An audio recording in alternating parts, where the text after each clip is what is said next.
Estamos aqui se manifestando, passando aqui em frente à igreja, colégio.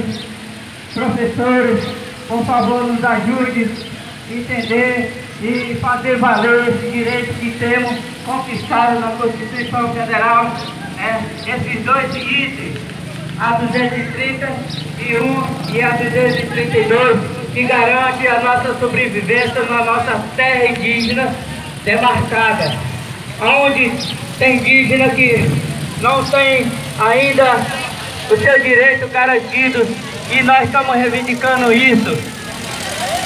A demarcação da terra indígena, onde não tem demarcação, para que venha garantir o futuro das nossas crianças, que nós venha ter a nossa saúde garantida.